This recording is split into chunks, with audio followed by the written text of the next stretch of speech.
Okay, so una, inukumpirma nyo po na yung Sen Joel na nandun ay si Senator Joel Villanueva. I think so. Your Yeah. Honor. Ay, yes or no na lang po? Yes po, Your Honor. Yes. So kausap nyo, ka-text nyo with disappearing message si Senator Joel Villanueva. Pwede ba mapaliwanag lang bakit kailangan pang idaan ni Senator Joel sa inyo, District Engineer, ang kanyang request kay SEC? Sabi nga dun sa text, abay, majority leader daw siya. Diba? Hindi lang at CA member. Hindi lang daw ordinaryong senator. So nagtataka lang ako bakit po kailangang daan pa sa inyo para iparating kay SEC. Nagsabi lang po siya sa akin na baka pwede papalop kay SEC yung kanyang mga request. Yun lang po. Sabi ni ADE Bryce na meron pong dinownload na 600 million pesos worth of flood control projects. According to ADE Bryce Hernandez ay kay Sec Joel daw yon. Achua, please proceed. Thank you, Mr. Chair. Mr. Chair, my question, I would like to address my question to Yusek Cabral. Thank you, ma'am. Ma'am, meron po kasing lumabas na ngayon lang na report na sinasabi po dito, noong 2016 up to 2025, meron daw pong 87.1B na insertion ang Davao City. Pwede po ba pakikumpirma po ninyo to? For accuracy, Mr. Chair, of my response, I have to check the records in the office because I do not have the data. I cannot confirm those numbers, and I'll have to check with the records, Your Honor, Mr. Chair. Okay, thank you.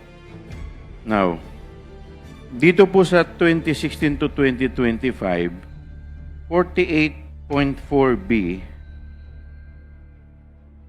noong pong taong 2019 to 2021.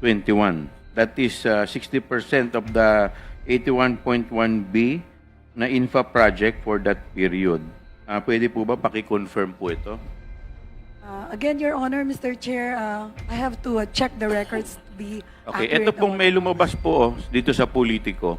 DPWH confirms 51B allocation to Paulo Duterte's district in last 3 years of Rodi's term. Ito po ba totoo? May I know that? Ayo po ang nakalagay dito na nag-confirm yun. DPWH Undersecretary Maria Catalina Cabral. Kayo po ba to? Your Honor. Yes, Your Honor. Okay, so kino-confirm po ninyo. Again, I have to check, Your Honor, because I am not accurate. I'm not certain about the number on the published news of Politico, Your Honor. Ayan po, may nakalagay pa po dito na base sa report ng aming programming division, we confirm na yung pong mga amount na nabanggit ninyo noong 2020, 2021, 2022, based po sa National Expenditure Program ng DPWH at yung pong General Appropriation Act o GAA sa distritong ito ay tama po and we confirm those budget. Ano po masasabi niyo dito? Again, Your Honor, I no longer recall, so I have to confirm with the records in the office, Your Honor, Mr. Chair. Okay. And dito po sa 51 billion, based sa record po, at based din dito sa newspaper na, dito po sa online article, 29B was inserted sometime in 2021 budget or GAA. Do you confirm that? Again, Your Honor, I have no records on hand. I have to confirm with the planning service, Your Honor. Alright. Kaya ako po tinatanong, Yusek, di po ba nung mga panahon na to, pandemic, 2020 po yata yung pandemic. 2020 to 2021 yata, Your Honor. And yet, meron pa pong flood control na ganito kalaki. Di po ba ng mga taon na yun, parang umutang pa po tayo, yung bansa natin, kung hindi po ako nagkakamali? I have no knowledge, Para po Your sa Honor. mga medical kit, sa lahat po ng mga, kasi pandemic po nun eh.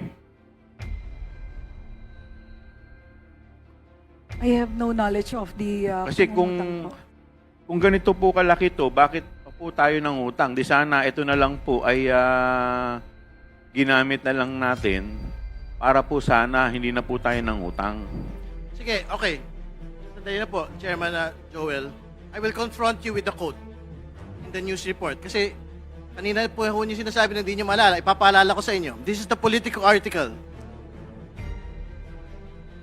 DPWH Undersecretary Maria Catalina Cabral confirmed the report circulating on social media in a television interview. Base sa report ng aming programming division, we confirm na yun pong mga amounts na nabanggit ninyo noong 2020, 2021, 2022.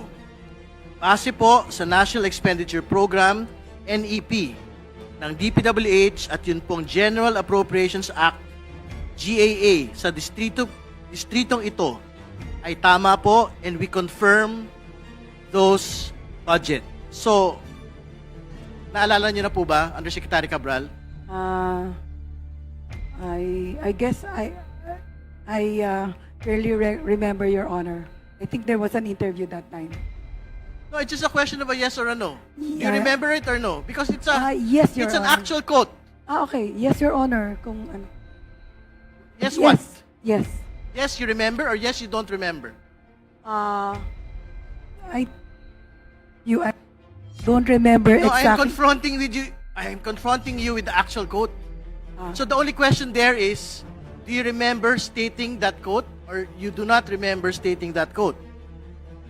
I remember, Your Honor. You remember stating that quote, and if you remember stating that quote, do you confirm the information in that quote? That I That you confirm those amounts if na that- nabanggit, excuse me, let me finish, amounts na nabanggit ninyo noong 2020, 2021, 2022. Base po sa NEP ng DPWH at yun pong GAA sa distritong ito. Therefore, the distrito po of Congressman Paulo Duterte ay tama po and we confirm those budget. yes, Your Honor. Alright, thank you. Ms. Manchua, please proceed. Mr. Chair, just one question to Mr. Diskaya, please. No, do you have more questions to Undersecretary Cabral? Kay Diskaya lang. Thank you for your response, Undersecretary Cabral. Mr. Diskaya a moment ago said that he is willing to submit the documents of the projects that he had from 2016 to 2022. Di ba? Yes, we will require... I would like to make a motion to that. yes Mr. po. Chair. Well, firstly, we will require Mr. Diskaya to submit list of all his projects with a specific line item and the amounts from 2016 to 2022, including all his 9 firms, no? And other related firms. Not only him, Mr. And also, excuse but me, also to the finish, DPWH and also the others. from the DPWH. Yes. But I would like to show something here that was written by PCIJ. Paki-ano nga sa about the Diskaya. Nakalagay po dito that Diskaya St. Gerard was Duterte admin's #1 contractor. Ayan, nandyan siya, oh. Oh. Let me read, Mr. Diskaya, no? St. Gerard Construction, owned by the influential Diskaya family, emerged as the #1 contractor during the Duterte administration's Build program, according to a September 2018 report by the PCIJ. From July 2016 to December 2017, St. Gerard secured 12.3 billion worth of contracts, despite having been suspended by the Department of Public Works and Highways over the submission of a spurious tax clearance document. PCIJ found that St. Gerard and 9 other firms cornered 68.5 billion pesos or 14% of all DPWH awarded projects during Duterte's first 18 months. Several of these companies were previously blacklisted, suspended, or had owners facing graft cases, yet still managed to secure lucrative contracts. I'd like to ask Mr. Diskaya if he affirmed these findings of PCIJ. Mr. Diskaya, please respond. Your Honor, nirerespeto po namin yung ano po ng PCIJ, yung kanilang pong paglalathala. Iko-confirm pa po namin ang data po namin pero hindi po ganyan kalaki. All right. We will confront the Discayas with the specific number in due time. Next to interpolate is Congressman Tino. Please proceed. Thank you, Mr. Chair. Mr. Chair, una tanong ko lang po. Si District Engineer Alcantara po ay wala ngayon. Nasaan po siya? Mr. Chair? Sorry, can you repeat the question? D. Alcantara? I have questions for... Yes. Ay, okay. Thank you. Mr. Alcantara is here. Siya po yung una. Well, Engineer Alcantara, kanina may mga pinakitang pictures dito. So, siguro may mga follow-up questions lang po ako. No? Well, una po, tungkol doon sa mga pictures nung text exchange or chat exchange sa pagitan ni Senator Joel at ninyo. No? Again, pictures po yon na kinuna ni Engineer Mendoza. Tama po ba? Engineer, tama po ba? Di Alcantara? Yes po. Yes. At sabi niya, inutos mo raw sa kanya, nakunan niya, kaya meron siyang pictures. Tama po? Hindi ko na po ma-recall, Your Honor. Hindi mo ma-recall. Pero galing po sa phone niyo yun. Hindi ko rin, baka po, Your Honor. Sige po. Okay po. Baka po. Makikita mo naman kung phone Sige mo po. o hindi. Opo, galing po sa phone nyo. Okay. Engineer JP Mendoza, nandito po kayo? Okay. Yes, sir. Confirm ko lang uli. Ayon sa inyo, hindi raw po maalala ni Engineer Alcantara, pero ayon sa inyo, bakit kayo may picture nun? Nung mga conversations between Senator Joel Dao and Engineer Alcantara? Dahil disappearing message po yun. Pag in-screenshot po, mare-record po kasi na in-screenshot. Hindi pwedeng i-screenshot. So, kailangan kunan. Ganun po ba? Tama po ba? Yes po. Disappearing messages. Okay. At inutos sa inyo na kunan. Tama po ba? Pinapicturean po para after mapicturean, mababasahin. Pinapicturean. Okay. Sinong nagpa-picture? Si Boss Henry po. Si Boss Henry. So, una, nililinaw ko lang po yan, Mr. Chair, para malinaw na may consent yung pagkuha sa picture. Para hindi masabi na wiretapping ito or whatever. Ano? Okay, so mukhang ganun po. Okay. Ngayon, paliwanag po ni Engineer Alcantara, sabi nyo, yung context nun ay may CA hearing. Tama po ba? At nakasalang si Sec Bonoan at si Senator, sabi nyo, si Senator Joel ay humihingi ng multipurpose buildings. Tama po. Ang tanda ko po ay nagpa-follow up lang po siya sa akin na pa-follow up po yung request kay SEC na multipurpose building po, mga barangay hall. Yun lang po ang For tanda. additional. Hindi ko po masabi ko additional, Your Honor, kasi po Papalo up lang daw po yung request lang po. Yun lang po, Your Honor.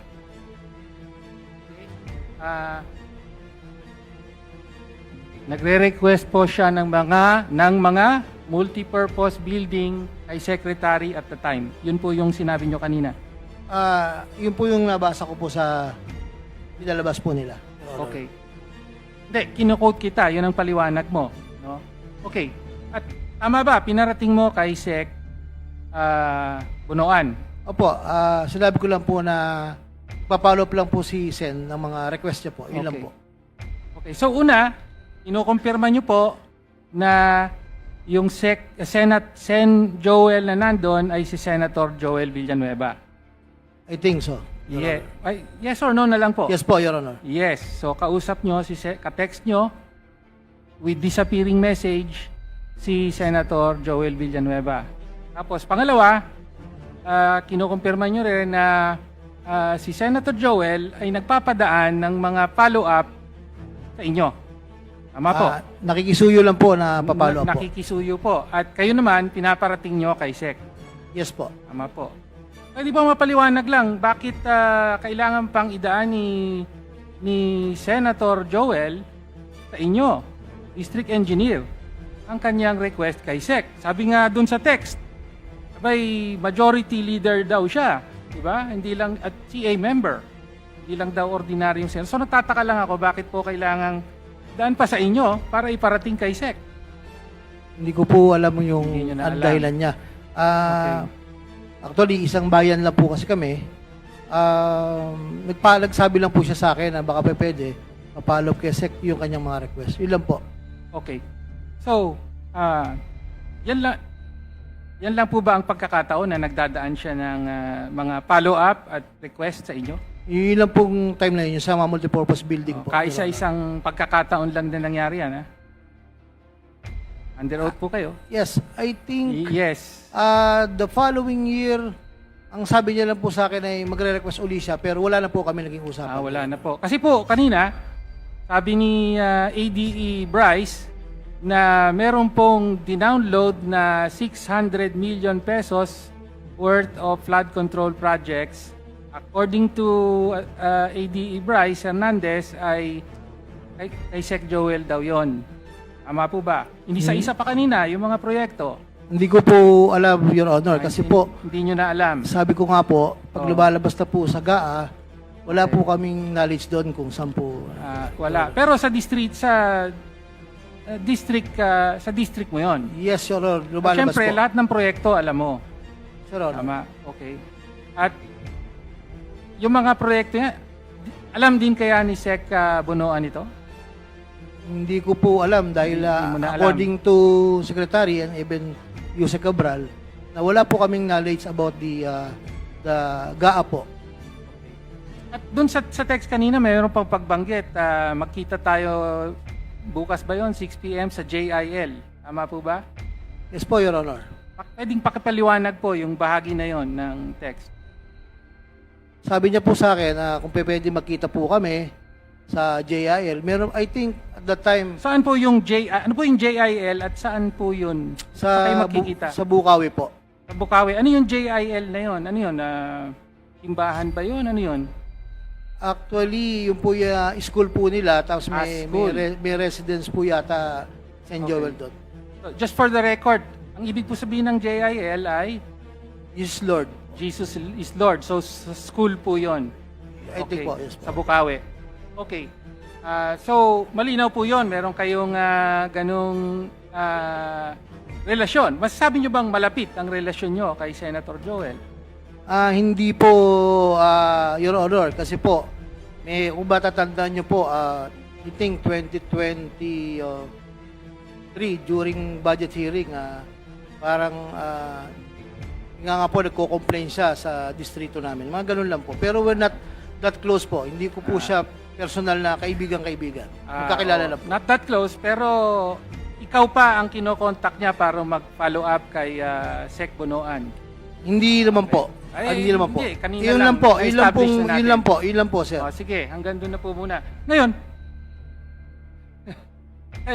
ngayon, Yun naman po ang tungkol sa picture. Kanina may pinakitang picture, yung malaking tumpok ng pera. Meron pa isa doon sa district office daw, sabi ni ADE Bryce. Tama po ba sa district office niyo yun? Hindi ko po Yung mga iba't ibang tumpok ng hindi pera. ko po ma-recognize, sir. Hindi nyo Hindi ko ma-recognize. Sarili nyong opisina, hindi mo ma-recognize. Hindi ko ma-recognize, Your Honor. O sige, hanggang doon na muna. Yung isa namang picture, isang malaking tumpok nasa billiard, on top of a billiard table. Sabi nyo sa bahay daw yon, tama ba? Hindi po sa bahay ko. I think wala. Hindi ko sa po- bahay mo, sabi mo sa bahay. Hindi opisina yon, bahay. Hindi po ako ang nagsabi, Your Honor. Ikaw po ang nagsabi.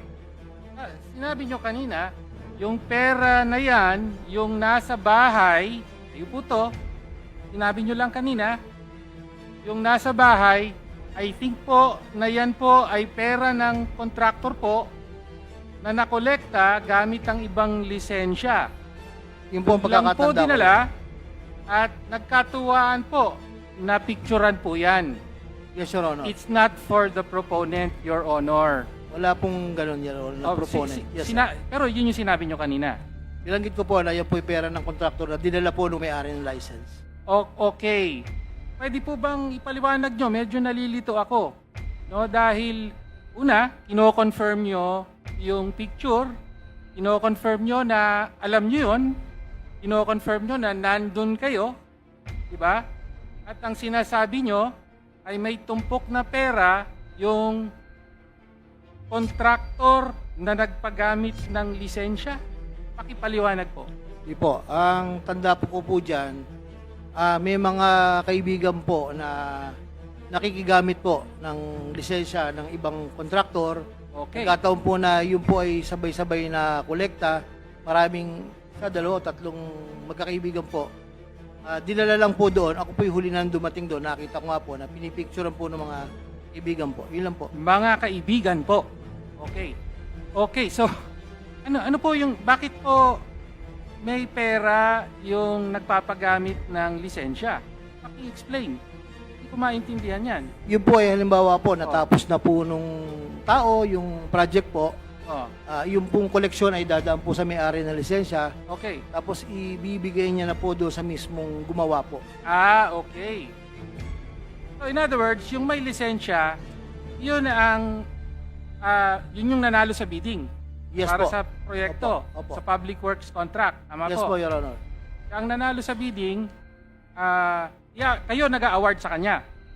DPWH. Yes po, DPWH. Tama po. O, hindi necessarily ikaw mismo. DPWH nag-award dun sa nanalo. Pero yung nanalo, nagpapagamit lang ng lisensya. Tama po. Pwede pong, meron pong ganon, meron naman pong, ika nga po, nag-uusap na lang po sila. Pwede pong subcon, pwedeng ano. Pwedeng subcon. Okay. Pwede pong So, ganon. sabi mo ito, nagpagamit ng lisensya. Kaya Yes po. ngayon, ito na yung pera Opo. na binigay sa kanya. Paano po yun? Sige, paki-explain. Paano siya nagkaroon ng ganung karaming pera? Sino Tingin ko po- nagbigay sa kanya ng pera? Hindi ko na po ma-recall kung sino ang contractor, Your Honor. Kasi po, Sige, hindi sino. Basta yung Opo. pamamaraan na lang. halimbawa po, nagawa na po yung project, yung may lisensya po, nakakolekta na, Okay. ibibigay niya na po doon sa mismong gumawa. Okay. So, yung may lisensya na nagpagamit, ang babayaran ng DPWH, Yes po. tapos, syempre, kaya may pera. Diba? Yes po. Yung pera na yan, ipamamahagi dun sa mga aktual na gumawa. Tama Yes po, Your Honor. Ayun. Okay. Yan, legal po ba yan? Hindi ko po matandaan. Nako, hindi mo alam Hindi ko kung po matandaan, legal to o be honest hindi. po. Ha? District engineer ka, legal ba yon according to our procurement laws? Nagpapagamit ng lisensya? Sinasabi nila, ganyan daw ang modus din ng Iskaya. No? Sila naman po yung nag-uusap, Your Honor. Hindi naman po Sila kami. naman. Okay. Hindi po legal yon. Okay. Hindi nyo ba alam yon? Yes, Your Honor. Alam nyo o hindi? Hindi ko po alam yung usapan nila. Hindi. Alam nyo ba kung legal o hindi yung papagamit ng lisensya ng iba? Alam ko po, illegal. Okay, bakit po nagpapagamit ng lisensya? Ba't kailangan may ganon? Hindi ko po alam doon sa may-ari. Maari Hindi mo pong alam sa yung, may-ari. yung sinasabi po Unlike kahapon po ni Oh. Miss Sally, thereafter po kung magamit, meron pong royalty tinatawag. Yun Okay, lang po, hindi Your po ba kaya nagpapagamit dahil yung mga aktual na gagawa ay hindi qualified? Tama po ba? Honor. Possible po. Possible po. Bakit ikaw po yung taga DPWH parang lumalabas? Mas marami pa akong alam sa iyo eh. Hindi na ako makapaniwala nito Pero ganon. Ngayon, illegal po to. No? Bawal yan. Kasi ibig sabihin, posibleng papahiram ng lisensya. So yung nanalo sa bidding, inawardan nyo ng contract, licensed, qualified. Pero yung gagawa, hindi dumaan sa qualification. Tama po ba? Tingin ko po, Your Honor. Tingin nyo po. Tama. Kaya nga sinasabi nating illegal. Ngayon, ang punto po, nandun kayo, alam nyo kung ano nangyayari, nandyan na ang pera na ipamamahagi, ano po ginawa nyo? Sabi nyo, katuwaan lang, pinicturan. Yun po ang pagkakatanda ko. Yun po ang Tapos sabi mo, mga kaibigan mo yun. Sinabi mo kanina, Yes, Your kaibigan Honor. mo. Okay. Okay. Thank you. Thank you po dun sa mga sagot sa mga tanong na yun. Okay. Dahil kaibigan nyo, ibig sabihin, yung pera na yan, bahay. Malamang, bahay yan nung kontraktor na nagpagamit ng lisensya. Tama po. Kaya nasa kanya ang pera. Tama. Tingin ko po, hindi po bahay ng kontraktor na nagpagamit. Hindi po. Bahay nino. Bahay po nung nakigamit po ng lisensya. Tingin ko po. Doon po dinala. Doon dinala. Yes, Honor. Tapos kaibigan nyo yun. Nakilala po. Kilala. O pwede pang pangalanan nyo. Actually Contractor. po, pagkakatanda, hindi ko po matanda kung sino-sino po, Your Hindi na Honor. matandaan. Okay. Opo. Hindi na matandaan. Kaibigan mo hindi mo matandaan. Marami pong mga nangungontrata po doon na sila po ang nag-uusap, Your Honor. So hindi ko na Okay. po pinakikialaman po yung kanilang transaksyon, Your Honor. Okay. Mr. Chair, Until such if I time po may I na- interject? Yes po. Sige Germaine, po. Sige po. this is Sige Germaine. po. Mr. Chair, may I interject? Just that's germane to the line of questioning of Opo. Congressman Tino. Yes. If I may Sige po. be allowed. I mean, Mr. Chair. Yes. Tanungin ko lang po yung may mga contractors dito, no? Kasi the payment, which by the way, ang alam ko is that hindi dadaan sa DPWH district engineer yan. Dumadaan po yan doon sa account nung contractor. Okay. Ang tanong, bakit nasa kanya at siyang magdi-deliver doon sa contractor? In fact, the process of payment is that the payment directly downloaded to the contractor's account, which is Land Bank of the Philippines. Ano ba yan? In-encash nyo? Kayo mismo nag-encash? Hindi po ako, Your bakit Honor. that's what I guess Congressman Tino is asking Bakit nandoon in the first place? I think yung owner po ng license po ang nag-withdraw niyan. Sila po ang nag-uusap na yung bayad po nila ay dadalhin po. Yun po ang pagkakatanda ko, Your Honor. Okay. So, Mr. Chair, una, malinaw na po, galing sa sariling bibig po ni District Engineer Alcantara na nangyayari talaga yung sinasabing pagpapahiram ng lisensya. So, nag-award sila ng mga proyekto sa mga licensed and qualified, pero alam din ni District Engineer na pinapahiram yon at pina-farm out, pina-subcontract sa mga contractor na maaaring hindi na qualified. Kaya nga, humihiram ng lisensya No? Tapos ngayon, siyempre, ang babayaran ng gobyerno, yung sinasabi ni Congressman Adjong, ang bayad dyan is through the land bank, cheque ang gamit dyan. No? Pero bakit kailangan i-encash? Kasi kailangan bayaran yung mga humiram ng lisensya dahil sila yung gumawa ng proyekto. Tama po ba, District Engineer? Ganun nga ba ang nangyayari? Yes, Your Honor. At tama rin po ba na alam nyo at mga kaibigan nyo rin yung gumagawa ng ganito? Yung iba po, Your Honor. Yung iba po, Your Honor. Okay, thank you. Ngayon po, kay Assistant District Engineer Bryce Hernandez. Sa phone nyo po yung kanina may mga messages na Beng Ramos yung nakalagay, no? Yes po, Your Honor. Pero sabi nyo phone nyo yun. Tama po ba? Opo, Your Honor. Okay. Sinare nyo dito sa committee, tapos nagpakilala siyang mina ng WJ Construction. Tama po ba? Yes po, Your Honor. Nagpakilala po siyang mina at ano daw po yun, para tungkol daw po dun sa may project na binigay sa kanya ni Boss Henry Ni Yun Boss po. Henry. Alcantara. Opo. At may sinabi kayo na ang Beng Ramos ay staff? Staff po nino? Actually, to be honest, hindi ko po siya nakita, pero si Boss Henry po nagbigay sa akin ng cellphone number niya at siya po nagsabi na staff siya ni Senator Jinggoy. Sabi siya. Okay.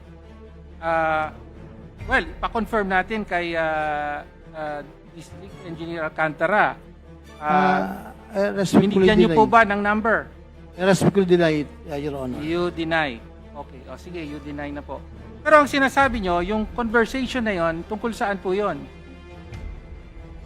Pinag-follow up po ako ni Boss Henry ng pambayad sa proponent dun sa project na ibinigay niya. Pambayad sa proponent. Opo. Your At ang Honor. ibig po sabihin ng pambayad sa proponent, Yung advance po, yung SOP. yung SOP. Yes po, Your Honor. May amount ba na pinag-usapan? Hindi ko po matandaan, Your Honor, pero yun po yung inutos sa akin ni Boss Henry noon. That's way back 2022 po, Your Honor. So, hindi ko po talaga 2022. matandaan. May nakompleto bang transaksyon? Yes po, natuloy po yung project na yan. Natuloy ang project. Involved ka ba sa pagbayad ng SOP na sinasabi mo? Ibig sabihin, ikaw din ba ang nakipagkita? Ano po, kung if I remember it right, parang iniwan po sa staff ni Boss Henry yan. Iniwan po sa staff. Opo, kasi kung maalala ko po, wala po, parang nasa Davao po kami yan eh, kaya binili na lang po sa office yan. Okay, sige. So, hanggang doon na lang po siguro. Okay. Ngayon naman po, tanong kay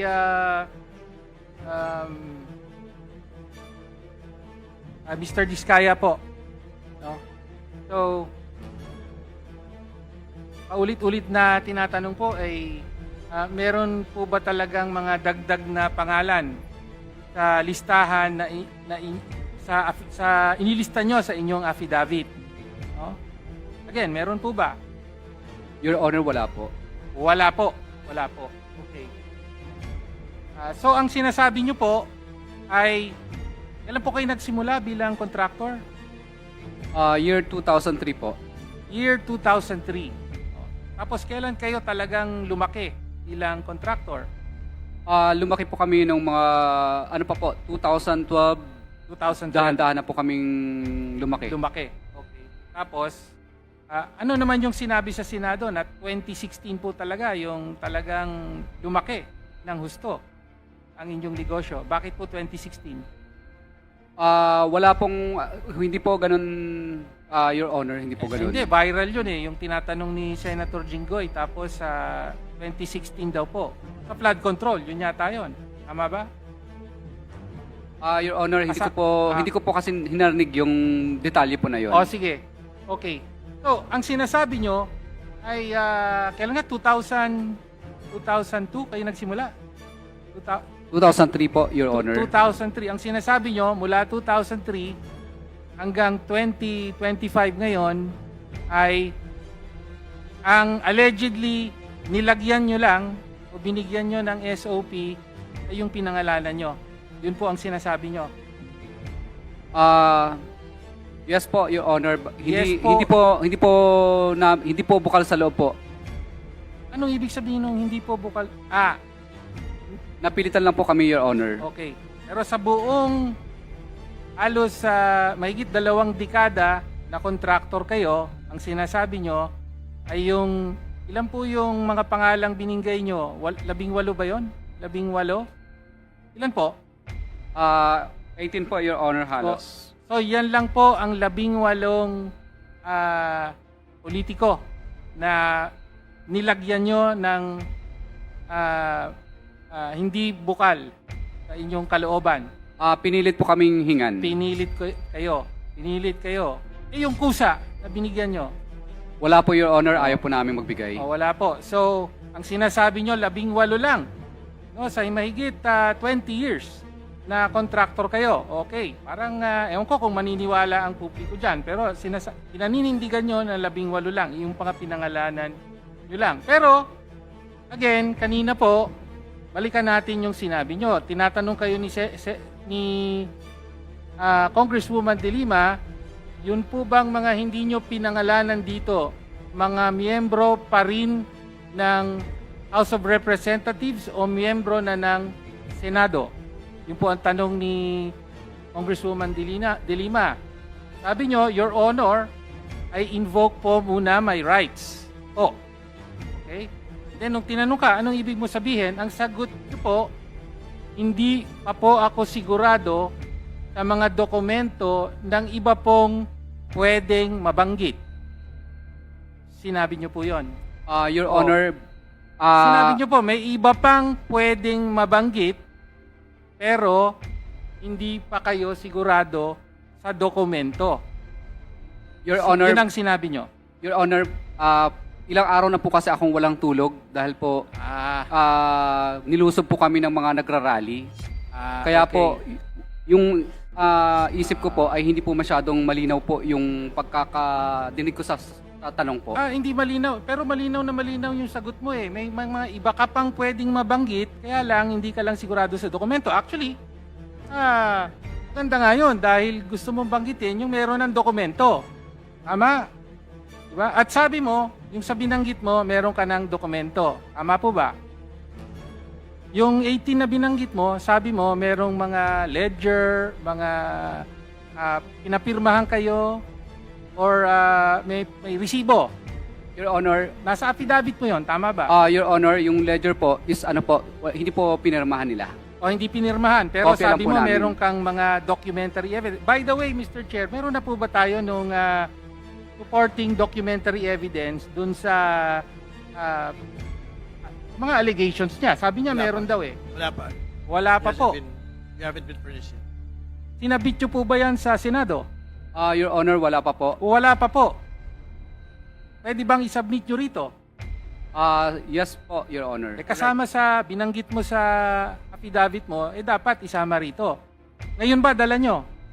Wala po akong dala, Your Honor. Wala kang dala. So, Mr. Chair, pwedeng ipasabit. Di naman pwedeng magbabanggit doon ng pangalan, tapos Yes. meron daw dokumento. Di kailangan makita rin natin yung dokumento. We will get copies of the ledger. So, That has been mentioned in paki-submit the po affidavit. para sa susunod. In the Okay. affidavit. Okay, ngayon, malinaw po yung sinabi nyo. Doon sa 18 na binanggit nyo, meron kayong dokumento. Wrap up, Congressman. Okay. Pero meron pang mga pangalan pero hindi pa kayo sigurado sa dokumento. No? Tapos ang sunod na sinabi nyo, Your Honor, okay po ba na sa executive session ko na lang sasabihin para sa kaligtasan din po ng pamilya ko? Your Honor, ang ibig ko pong sabihin po doon, dito po, related po dito. Related nga dito. Dito sa mga dagdag na pangalan na maaari mong sabihin. Hindi po, dito po, Your Honor, hindi sa mga po. pangalan po na nakalista. Hindi, iniiba mo na yung sinabi mo eh. No, sige, Mr. Chair, sa totoo lang, ay sapat-sapat na po para sa akin. No, na lumalabag po sa rules natin on contempt. Pero, kanina pa po dinidiscuss to, sabi, hold off. Okay, for now, we will hold off. Okay? Pero, naka-ready na po tayo, Yeah, Mr. but Chair. let me state for the record that no one believes what you're saying, Mr. Diskaya. Well, neither do I, Mr. Chair. Malinaw naman yon. Okay. Pwede pa po ba, Mr. Chair? Last question, last question. Yusek Cabral. Yusek Cabral po. Okay. Ito mas tungkol po sa proseso ng insertion. Kanina pa po tayo banggit ng banggit na yung mga proyekto po, lalo na yung under investigation na yan, karamihan po ay congressional insertions. No? And in fact, kung titignan po natin, compare natin ang NEP, tapos yung General Appropriations Bill na lalabas sa House, tapos yung General Appropriations Bill na pinal, na dumaan sa BICAM, meron talagang pagdagdag. No? Halimbawa, flood management, ano na lang, let's say 2024. Nung NEP po, 194 billion yung flood management program. Pero nung naging GAA na, ibig sabihin, dumaan na sa House, sa Senate, BICAM, at naging batas, yung 194 naging 244.5 billion. Ibig sabihin, nadagdagan ng 50.5 billion pesos yung flood management program. No, ibig sabihin po, 'di ba? Ibig sabihin nun, may mga proyekto sa NEP, may mga proyekto sa GAA na wala sa NEP kasi nadagdagan ng 50 billion. On average, kung gagamitin po natin yung dataset ng Sumbong sa Pangulo website na merong 9,800 projects, on average, ang pinakamataas na pinamalaking halaga ng project, 288 million. Isang proyekto yon. Pinakamababa, nasa mga a little over 1 million. The average price for a flood control project is 55 million. Okay. So, kung may nadagdag po na 50 billion pesos, nadagdag na flood control project, ibig sabihin, from NEP to GAA, may nadagdag na around 1,000 new projects na wala sa dati. Okay, ngayon, ang tanong ko lang po, sinasabi nyo, hindi nyo alam. Hindi alam ng DPWH yan. Kongreso lang ang nagpasok dyan, wala kaming alam dyan. Okay. Pero hindi po ba, pero yung mga insertions na ito, na-implement nyo pa rin. Tama po ba? Paglabas po ng General Appropriations Act, yan po ay binababa sa amin ng Department of Budget and Management. Pag binababa po, meron na po bang program of works? Hindi ko po namin alam dahil ibababa po namin yan sa implementing office. Yun po ang proseso. Okay. Meaning, from paglabas ng GAA at nilabas ng DBM yung GAAW or GAAs as allotment order or SARO, yan po ay mandato naming i-download sa implementing office for implementation. Sila po yung gagawa ng dokumento para po yan ma-implement. Among others po, plano, program Ang tanong of ko work. lang po ay yung mga insertions po in case of 2024, probably around 1,000 new projects. Yung mga Please wrap up in-insert your po ba question. yun? Opo. Meron na pong program of works yun? Sa amin po, yung new projects po, yan po yung wala kaming vetting sa NEP. Sino po ang gumagawa ng program of works? Implementing office po yan. So, sa inyo rin ang galing yung mga program of works ng 1,000 dinagdag o in-insert na proyektong ito. Gagawin po ng District Engineering Office yan o Regional Office kung saan po bumagsak yung fund o saan po na-download. Okay. Sila pong gagawa ng lahat ng dokumento, kasama na po yung sila po magsasurvey, program of work magsasurvey, sila po yung gagawa ng plano, sila po yung gagawa ng ABC, procurement documents, at kung mabibid po, award po, kontrata, etc. May delegated authority po Okay. Delegated So, ang authority sinasabi po. nyo, kung para paniwalaan ko kayo, ang sinasabi nyo, in-insert lang yan, no, December or November, tapos wala kayong alam dyan, so Enero, lalabas ang GAA, nakikita nyo yung insertion, sinasabi nyo lahat ng sinabi nyo, yung survey, yung detailed engineering work, etc., dun pa lang gagawin. Sa pagkakalam ko, tama po. Kasi hindi Sa po, pagkakaalam nyo. wala kaming visibility eh.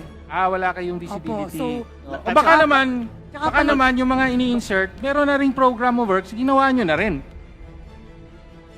Not to my Sa knowledge, baba, Your Honor. not to your knowledge. Okay, so again, hindi po tayo convinced sa ganitong mga paliwanag. Okay, with that, Mr. Chair, hanggang dito na lang po muna. All right. Thank you, Congressman Tino. Congressman Garin is recognized. Congresswoman Garin is recognized. Thank you, Mr. Chair. At Mr. Chair, dahil si Undersecretary Cathy Cabral naman ang nakasalang, allow me to follow the course of the interpellation of my colleagues earlier. Narinig ko po kanina kay Congressman Joel Chua. Na-mention niyo po ba, Congressman, Mr. Chair, na parang 2020 at 2021 ay bilyon-bilyon ang ginastos sa flood control? Tama po ba? And just now, Yusek Cabral, tinitingnan ko po dun sa aking files at na-archive ko po, talaga pong meron kayong interview. Do you confirm that? If there is an interview, yes, I confirm that, Your Honor. So 2020 at 2021, bilyon-bilyon ang ginastos natin sa flood control. Correct po.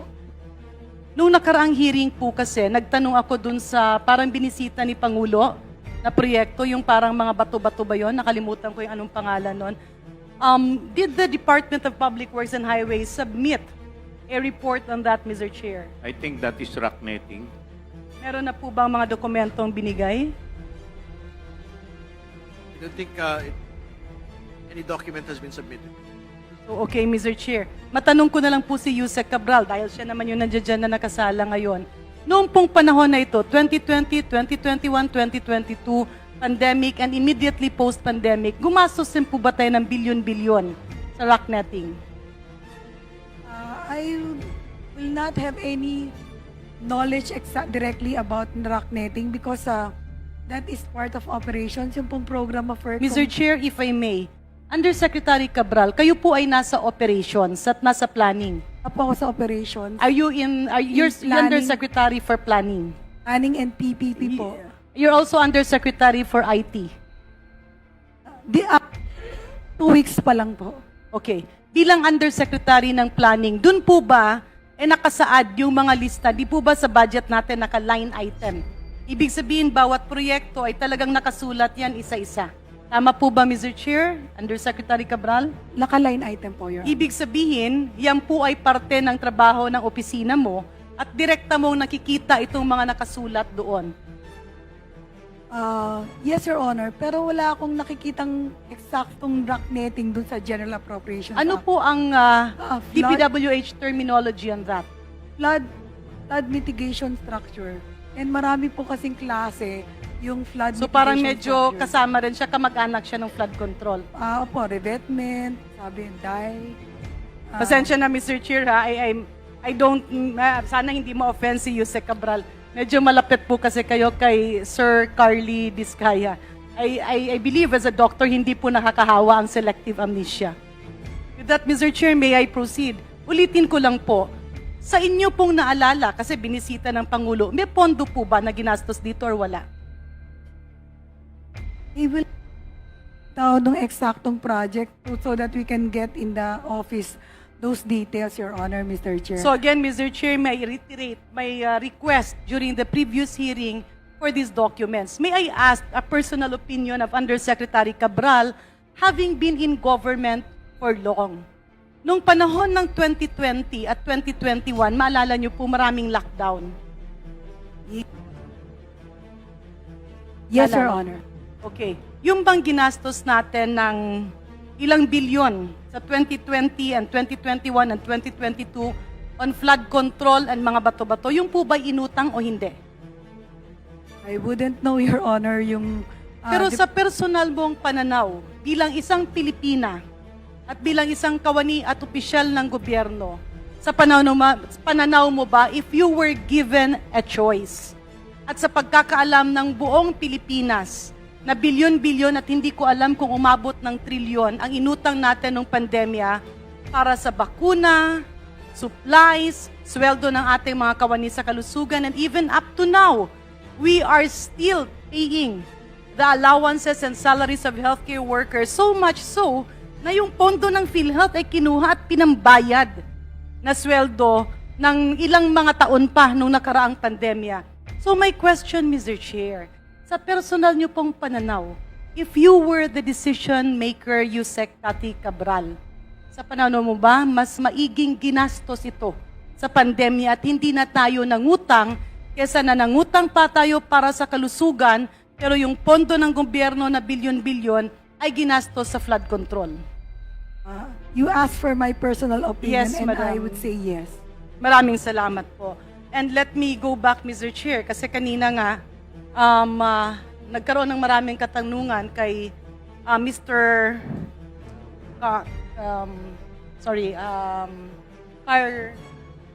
Carly Diskaya. Bisaya ka po? Bisaya ka, sir? Yes po, ako si Antique. Ilonggo pala si sir, no? Bisaya ka or Ilonggo? Matagal na po kasi ako wala doon, pero yung punto ng pagsasalita ko parang hindi, yun ang hindi nawala. Ah. Pero naiintindihan niyo po yung Tagalog. Yes po. Opo. Naiintindihan niyo rin po yung Bisaya. Kalahati, 1/4 na lang po, naiintindihan ko. So ibig sabihin, hindi ka Bisaya. Kasi sabi mo kanina, nalilito ka dun sa yung judicial affidavit kasi Bisaya ka. Bisaya rin po kasi ako eh. Kaya naisip ko, kung Bisayain ko, baka mas magkalinawan tayo ba? Hindi po masyado. Actually, yung mga punto ko po, minsan parang Bisaya po talaga. Yung iba. Kaya minsan, nagtatanong sa akin yung ibang Depende mga sa oras at sa araw. Minsan pwede kang maging Bisaya, minsan naman pwede maging Tagalog. Ganun po, Mr. Chair. Mr. Diskaya, tama po ba? Parang depende po sa panahon. Minsan parang Bisaya ka, pero minsan naman parang Tagalog ka. ano po, mix po talaga. Kasi kadalasan po, yung alam ko pa rin po yung ibang salitang mga Bisaya. Kasi kung hindi mo masyadong matumbok yung iyong affidavit, and if we can speak in the Visayan dialect or language, we can go down to that to make you more comfortable. Kaya lang, Mr. Chair, sa pakikipag-usap ko ngayon kay Mr. Diskaya, tila hindi siya Bisaya. Mas naiintindihan niya na nagtatagalog tayo. Opo, Your Honor. So ano po ang ating gagawing salita? Tagalog or Bisaya, sir? Tagalog na lang po. Thank you very much, Mr. Chair, for that. In other words, medyo naintindihan niya po yung nakalagay dito sa judicial affidavit. Again, Mr. Chair, kanina po ang sabi ni ating distinguished resource person, yung sinumpang salaysay na binigay niya sa Senado ay ipinapasa niya rin dito sa Kongreso. May I request Mr. Diskaya to submit an official copy to the Secretariat of the Infra Committee. Yes, Your Honor. 5 days po. Yes, but again, to be very clear, that particular judicial affidavit doesn't stand because it is notarized by a person with an expired PTR. So I think you have to Okay, notarize it again. I submit, Mr. Chair, but can I be allowed to go into some points in his affidavit? Yes, please.